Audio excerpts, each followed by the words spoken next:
Hello everybody, your favorite subpar YouTuber here, Blank, coming at you again with a new video. This is another special video similar to my Yu Yu Hakusho discussion video. If you haven't seen that, go ahead and check that out.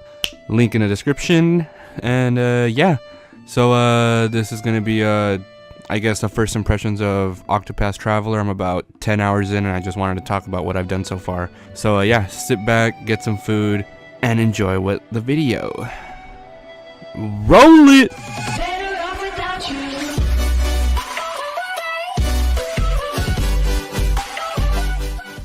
In the beginning, the 13 gods created the land.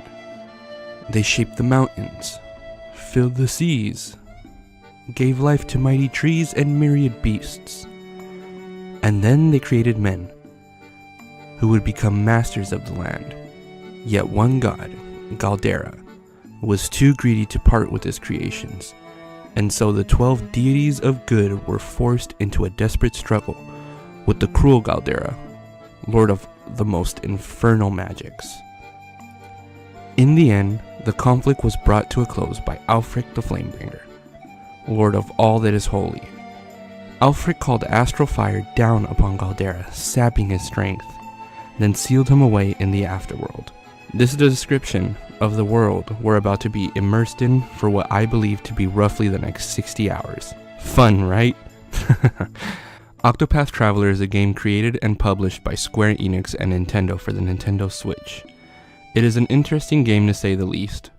Octopath Traveler is a modern take on a classic 16-bit JRPG, which also has assistance from the Unreal Engine 4, which I believe deserves the credit for providing us with such breathtaking scenery. I mean, look at this. Tell me this isn't something to gawk at. Also, most of these scenes are voiced, which I responded with a ginormous sigh of relief. I was expecting to be fooled with the sea of text that I would inevitably skip because I hate reading. So for my playthrough, I chose to start the journey off with Cyrus, who at the start of the story we learned that he is a professor in a kingdom known as Atlas Dam, where he's conveniently in charge of teaching the likes of the princess of the kingdom and some girl we don't seem to acknowledge has a big heart-on for Cyrus, Therese. Once lecture is over, we find out that we've been granted access to the special archives which we, the players, had no idea existed until I guess now. Anyway, we mosey on down to the archives place where we are stopped by the princess, where she basically kisses our butt and hypes us up about how much of a great professor we are and how we go into everything with such crazy detail, and that she just loves it because she values learning, apparently just as much as our main character for now, Cyrus. Class act teacher's pet if I ever seen one, am I right? Anyway, now that that's over with, we make our way down to the archives just to find out that the books we wanted seem to be missing. And if you think that the peak of all this was that there's voice acting in a JRPG like this, you got another thing coming, buckaroo. This game does something really unique and honestly caught me off guard. Each of the 8 characters have these special abilities which help them progress through their part in the story. In Cyrus's case, he has the ability known as Scrutinize, which basically allows you to sweet talk random NPCs to gather intel on a specific situation. And then, depending on if the NPC knows something in particular, you gain knowledge of that as well. So we go ahead and use this ability to discover the mystery of the missing text. We come to find out that someone stole the lazy guard's key to get into the vault and steal the texts which were sealed away. With this knowledge, we plunge ourselves into the first dungeon in the game, and let me be the first to say that this game ain't playing games. These monsters are tough, man. I'm a little embarrassed to even say that I died like 3 times in the first dungeon, but yeah, that didn't push me away from the game in the slightest. It actually made me get into it a lot more, forcing me to learn from my mistakes, because I was able to catch on that this wasn't going to be some game where I could just mindlessly smash A to win. I had to put some thought into my attacks and think about possible weaknesses to exploit on my enemies and inflict this thing called a break, which basically stops the chain of attacks that are supposed to be following through, and the enemy loses a turn if they are inflicted with break. And this also helps us in turn gain another extra attack for our turn. So once we reach the end of the dungeon, it becomes clear that the culprit is a fellow colleague of ours known as Russell, who has been known to have a bad gambling addiction and sold the book for money to pay for his debts / gambling more. We're thrown into our first boss fight and we see Russell with a super huge and freaky sprite. We kick his butt, he says sorry, and we turn him in. But the book we want, named From the Far Reaches of Hell, is still missing. Once that is solved, we report it to the lady in the library. She thanks us for our efforts. We are then summoned to the headmaster's office, which I guess is the principal or dean of the school or something, where Cyrus teaches. Once we're in his room, we're accused of having naughty relations with the princess. Like, come on dude, chill. I don't even know her like that. Like, I was just killing monsters and fighting a gambling addict. How I got time to talk to her? Tell me that, please. This dude's like, nah, I'm trusting this rumor 100% and you gotta go. So we're pretty much banished from the kingdom, but Cyrus doesn't care because this gives him an opportunity to travel and see the world and find the ancient book that he really wants. Remember that girl, Therese, that I briefly mentioned earlier? Well, she's the rat that spread the lies. She was jealous that the princess got more attention than her, so she spread that rumor. We pretty much brush it off and her underlying feelings towards us and head out into the world on our adventure. This is where the game kind of stops holding your hand and lets you do what you want, because I just traveled in a random direction and ended up in a place known as Flames Grace, a beautiful contrast of Atlas Dam's bright grassy scenery to this kingdom's winter wonderland. It is in Flames Grace where we take control of a new character known as Ophelia, which is our healer in the game, and we go through her introductory story. We learn about her backstory and how she was abandoned as a baby, who was taken in by Archbishop Joseph 15 years ago.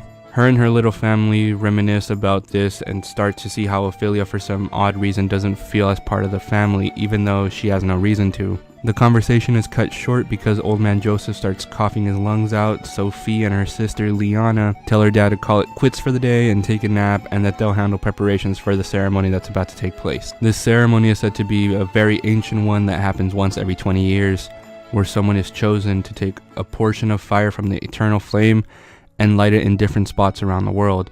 This time around, it's Liana's duty to fulfill the task because she is related to the Archbishop by blood. Liana leaves the preparations to Ophi while she babysits her dad. Ophelia becomes sidetracked with a kid who wanders into the church, lost and scared because he can't find his mom. This is where we go out of our way to help him and get to use Ophelia's special ability, which grants her the amazing power of having people follow her. Pretty cool, right? So yeah, it pretty much sounds like a stalker's dream come true, right? You gotta follow your victim. But no, it's more than just following you on the map. You can take random NPCs in a battle with you, and depending on the type of NPC, they may have special skills which could heal you, do elemental type of damage, or just physical damage. This kid's mom was right outside the building, so who knows how his ass got lost. Anyway, we go back inside to get to work on these preparations when a maid runs in telling us that our poor daddy's gotten worse. I'm honestly not too sure if he's dying or just really sick. Anyway, Liana storms off fighting tears and we go after her. We end up cheering her up, and Ophelia makes the decision that she'll take her sister's place in the pilgrimage ritual. She finally teams up with our man Cyrus, and it all connects because when we first saw Ophelia, when we originally had control over Cyrus, we got a snippet of everything that just happened. Then once we took control over Ophelia, we got some backstory along with everything that happened before our heroes encountered each other initially, which I thought was pretty cool. We make our way to the Cave of Origin, where the original Sacred Flame is at, fight some bad guys, and then we make it to the Flame, where we are presented with a test to prove that we're worthy enough to even go on the pilgrimage.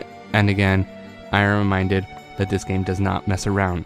And I get killed by the boss twice before I took a step back, grinded for a while, and then came back to murk him. Once all that was settled, we head back to Joseph's room to confront Tim and Liana about what just happened. At first, Liana was super pissed, but Papa Joe backed us up and told her she don't know what she's talking about, and he goes on to praise us for the noble act and how it is our destiny to do this, blah blah blah. We say our goodbyes to Ophelia's family and we head off to get our next hero in a beautiful foresty town known as Swarky.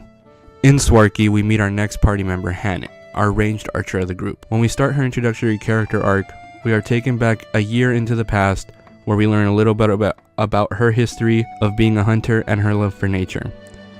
We learn that her master, Zanta, has been assigned a task to hunt down this really dangerous monster known as Red Eye. While giving her goodbyes, Hannah expresses how she's worried about her master's safety and wants to go with him to help in any way that she can. Of course, her master curbed her request and told her not to worry, that he'll be back in 2 months. Well, a year passed and she hasn't heard from him for about 9 months. Because Zanta has been gone for so long, Hannah has become the head huntress of her village. We conveniently arrived in this village in a time where Hannah will be assigned her toughest request yet. We're tasked with defeating this really dangerous mutated rat that has been causing quite a bit of damage in the forest. Once we reach the entrance to the rat's lair, we see just this crazy pile of wolves that have just been murdered.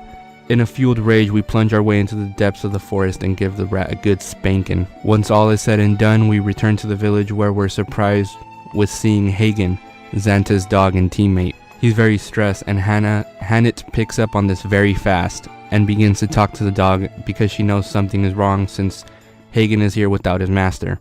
We learn that it seems as though Xanta is in trouble, so Hannah joins our party and we set off to continue our journey in hopes that we'll find her master along the way. We soon end up at our next stop in the story, Boulder Fall, where we meet our emo anime guy of the group, Therian, who is an up-and-coming world-renowned thief. As we go through his character introduction, we learn a little bit about his story about being a thief. It seems as though he's been in the scene since a very young age, and it explains how he's so cold and standoffish to others because of what he's dealt with in his past. Once we're brought up to speed, we learn of this treasure in town held by the wealthiest family here, the Ravises. There's crazy rumors going around about their treasure, saying that it's so heavily guarded that anyone who actually manages to get their grubby hands on it will be showered with wealth and fame. This of course piques the interest of our little criminal Theory boy, and he decides to go scope out the place. Once we do that, we overhear a merchant trying to enter the manor to sell his goods to the lady of the house. When he is stopped and turned away by these 2 rude guards, basically saying, if you don't have a letter of recognition, you're not welcome. Therian sees this and decides to steal one from someone who already has one. This is cool, but I figured that someone like him would just forge one, but there's no excitement in that, right? Anyway, so he steals a letter, walks up to the guards with no merchandise, mind you, and somehow sweet talks his way into the manor. It kind of makes you think how no one's yet to steal the treasure. I mean, like, come on. Therian isn't even dressed to look the part, let alone have anything on him to sell. So we finally make our way inside and decide to take the classic sneak through the window approach. Once inside the manor, we fight some baddies while looking for this treasure. Once we finally find it, our hero realizes that he's been followed since the beginning by some stranger. We exchange some words and end up seeing that this guy isn't just a regular old man. We engage in combat and find out that he's just a butler, according to him. But our boy Therian is smart and knows that this guy's hiding something. We learn that this whole thing was a trap, that they've been wanting someone skilled to attempt to steal their treasure. We learn that they decided to do this basically to humiliate whoever tries by pitting them with the fool's bangle, which lets the world know whoever wears one is a thief and to stay away. The butler puts one on Therian, and of course he's pissed because this could damage his reputation, obviously. The butler knows this and attempts to strike a deal with us. He proceeds to tell us that the treasure in the manor is a fraction of the whole thing, that previously others who have tried to rob them of their precious family heirlooms have succeeded in taking 3 out of the 4 dragon stones. They tell Therian that if he can bring back what was once theirs, they'll in turn remove the mark of the thief. He doesn't have much of a choice, so he begrudgingly accepts the task, and we head off to continue our quest, adding on to our now 4 out of the 8 heroes to-do list. I can definitely see how this game has gained so much attention since its release. The large variety of different scenery, breathtaking pixel art, the eargasmic soundtrack, the compelling and fresh take on the typical JRPG formula, all prove that Octopath Traveler is a must-own game for the Nintendo Switch. If you'd like me to do an updated review / discussion when I complete the game, let me know in the comment section down below. If you already played the game, who did you start with? Also, is there an easy character route to go through? Let me know all this in the comments. I'd love to talk to you guys. Again, if you liked the video, please be sure to leave a like, comment, share, or subscribe for more content. Thank you so much for watching. This has been Blank, and I'll catch you in the next one. Bye-bye.